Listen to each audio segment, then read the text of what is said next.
السلام علیکم ورحمۃ اللہ وبرکاتہ۔ دوستوں امید کرتا ہوں آپ خیریت سے ہوں گے۔ میں ہوں محمد مقصود قاسمی اور آپ دیکھ رہے ہیں باغ مدینہ یوٹیوب چینل۔ دوستوں عظیم علمی دانشگاہ دارالعلوم دیوبند کے استاد مولانا صداقت حسین کے والد حاجی کالو حسن کا آج علالت کے باعث تقریباً 80 سال کی عمر میں انتقال ہو گیا۔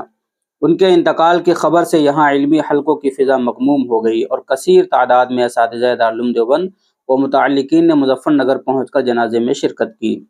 مرحوم حاجی کالو حسن انتہائی نیک، صوم و صلات کے پابند، دیندار اور غریب پرور شخص کے مالک تھے، جو طویل عرصے سے مملانہ روڈ مظفر نگر میں واقع مسجد قاسمیان اور مدرسہ تعمیر حیات میں بحیثیت ذمہ دار خدمت انجام دے رہے تھے۔ حاجی جی مرحوم علم دین اور مہمان رسول کے مخلص خدمتگار تھے اور علماء کے بڑے قدردان تھے۔ گزشتہ کئی ماہ سے علیل تھے اور آج دوپہر مظفر نگر میں واقع اپنی رہائش گاہ پر انہوں نے آخری سانس لی۔ ان کے انتقال کی خبر سے عزیز و اقارب اور متعلقین کے علاوہ کثیر تعداد میں علماء کرام اور سماجی و سیاسی سرکردہ شخصیات نے رہائش گاہ پر پہنچ کر تعزیت مسنونہ پیش کرتے ہوئے مرحوم کے لیے دعائے مغفرت اور پسماندگان کے لیے صبر جمیل کی دعا کی۔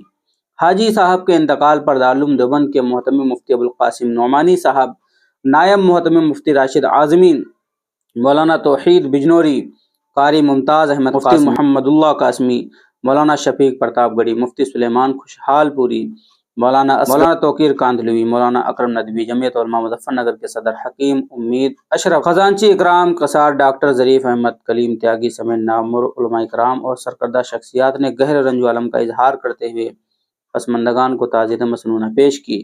نماز جنازہ بعد نماز اثر مولانا صداقت حسین نے ادا کی۔ بعد ازاں قبرستان میں تدفین عمل میں آئی۔ پسماندگان میں بیوہ کے علاوہ 4 بیٹے اور 4 بیٹیاں ہیں۔ ادھر دارالعلوم دیوبند کے دارالقرآن میں قرآن خوانی کر کے مرحوم کے ایصال ثواب کا اہتمام کیا گیا۔ تو دوستو یہ تھی انتہائی افسوسناک خبر کہ ہر انسان کو موت کا مزہ ایک نہ ایک دن چکھنا ہے۔ تو حاجی جی آج دنیا کو چھوڑ کر کے چلے گئے۔ اللہ سے ہم دعا کریں اللہ تبارک و تعالی حاجی جی کی مغفرت فرمائے، جنت الفردوس میں اعلیٰ سلام مقام عطا فرمائے۔ اب آپ حضرات بھی اپنے خصوصی دعا میں حضرت مولانا صداقت حسین صاحب کے والد صاحب کے لیے دعا کریں مغفرت کی۔ السلام علیکم ورحمۃ اللہ وبرکاتہ۔